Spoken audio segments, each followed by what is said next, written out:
सन 1947 में हमारे देश की स्वतंत्रता के वक्त ब्रिटेन के प्रधानमंत्री क्लेमेंट एटली थे। स्वतंत्रता के बाद 1956 में ब्रिटेन के प्रधानमंत्री एटली जब भारत आए थे, तब उनकी मुलाकात तत्कालीन गवर्नर फनी भूषण चक्रवर्ती से हुई। और इस मुलाकात के दौरान एटली से फनी भूषण ने एक सवाल पूछ लिया। सवाल था, आपने जिन कारणों से भारत को आजादी दी, उन कारणों में महात्मा गांधी का स्वतंत्रता संग्राम में योगदान कितना था? और एटली ने जवाब दिया, मिनिमल, यानी बहुत ही कम। एटली और पूरी अंग्रेज कम्युनिटी को भारत की आजादी से पहले और उसके बाद भी अगर किसी एक शख्स से खतरा था तो वे थे एकमात्र सुभाष चंद्र बोस। ये खुद एटली ने कबूला था। आजाद हिंद फौज के संस्थापक नेताजी सुभाष चंद्र बोस जी की इस वर्ष 125वीं जयंती है। सुभाष चंद्र बोस भारत की आजादी के साथ साथ सामाजिक कार्यों से भी जुड़े हुए थे।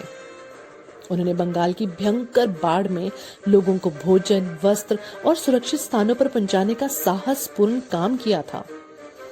तुम मुझे खून दो, मैं तुम्हें आजादी दूंगा, ये केवल एक नारा नहीं था। इस नारे ने भारत में राष्ट्रभक्ति का ज्वार पैदा किया, जो भारत की स्वतंत्रता का बहुत बड़ा आधार भी बना। इस नारे को भारत में ही नहीं बल्कि समस्त भूमंडल पर प्रवाहित करने वाले नेताजी वह नाम है जो शहीद देशभक्तों के इतिहास में स्वर्ण अक्षरों में लिखा है। सुभाष चंद्र बोस की वीरता की गाथा भारत में ही नहीं बल्कि विदेशों में भी सुनाई देती है। नेताजी सुभाष चंद्र बोस की कथनी और करनी में गजब की समानता थी। वे जो कहते थे उसे करके भी दिखाते थे। इसी कारण नेताजी की कथनों से विश्व के बड़े बड़े दिग्गज भी घबराते थे। सुभाष चंद्र बोस की लोकप्रियता इतनी अधिक थी कि भारत के लोग उन्हें प्यार से नेताजी पुकारते थे। उनके व्यक्तित्व एवं वाणी में एक ओज एवं आकर्षण था। उनके हृदय में राष्ट्र के लिए मर मिटने की चाह थी। उन्होंने आम भारतीय के हृदय में इसी चाह की अलख जगा दी। नेताजी के हर कदम से अंग्रेज सरकार घबराती थी। सुभाष चंद्र बोस का जन्म 23 जनवरी 1897 को उड़ीसा प्रांत में कटक में हुआ था। उनके पिता जानकी दास बोस एक प्रसिद्ध वकील थे। प्रारंभिक शिक्षा कटक में प्राप्त करने के बाद वह कलकत्ता में उच्च शिक्षा के लिए गए। आईसीएसई की परीक्षा उत्तीर्ण करके उन्होंने अपनी योग्यता का परिचय दिया। देश के लिए अटूट प्रेम के कारण ये अंग्रेजों की नौकरी नहीं कर सके। बंगाल के देशभक्त चित्तरंजन दास की प्रेरणा से ये राजनीति में आए। गांधी जी के साथ असहयोग आंदोलन में भाग लेकर जेल भी गए। 1939 में ये कांग्रेस के अध्यक्ष चुने गए, लेकिन कांग्रेस और गांधी जी के अहिंसावादी विचार इनके क्रांतिकारी विचारों से मेल नहीं खाते थे, इसलिए इन्होंने कांग्रेस छोड़ दी। तत्पश्चात सुभाष जी ने फॉरवर्ड ब्लॉक की स्थापना की। उन्होंने पूर्ण स्वराज्य का लक्ष्य रखा। उनका नारा था, जय हिंद। बंगाल के बाघ कहे जाने वाले नेताजी सुभाष चंद्र बोस अग्रणी स्वतंत्रता सेनानियों में से एक थे। उनके नारों दिल्ली चलो और तुम मुझे खून दो, मैं तुम्हें आजादी दूंगा से युवा वर्ग में एक नए उत्साह का प्रवाह हुआ था। पूरे देश में नेताजी की इस नारे को सुनकर राष्ट्रभक्ति की अलख जगी।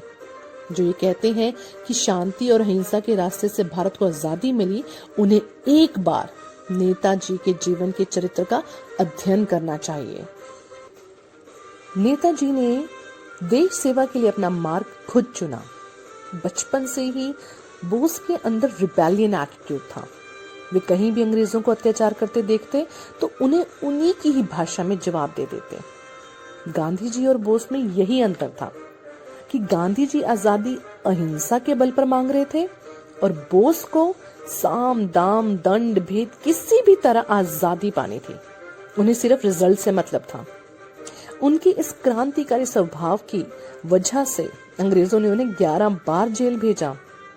इन्होंने अंग्रेजों की नाक में दम कर रखा था। नेताजी भारत के ऐसे सपूत थे जिन्होंने भारतवासियों को सिखाया कि झुकना नहीं बल्कि शेर की तरह दहाड़ना चाहिए। खून देना एक वीर पुरुष का ही काम होता है। नेताजी ने जो आह्वान किया वे सिर्फ आजादी प्राप्त तक ही सीमित नहीं था, बल्कि भारतीय जन जन को युग युग तक के लिए वीर बनाना था। आजादी मिलने के बाद एक वीर पुरुष ही अपनी आजादी की रक्षा कर सकता है। आजादी को पाने से ज्यादा आजादी की रक्षा करना उसका कर्तव्य होता है। ऐसे वीर पुरुष को भारत इतिहास में बहुत ही श्रद्धा से याद किया जाता है। नेताजी सुभाष चंद्र बोस जी की याद में हर साल 23 जनवरी को देश प्रेम दिवस के रूप में मनाया जाता है। जय हिंद।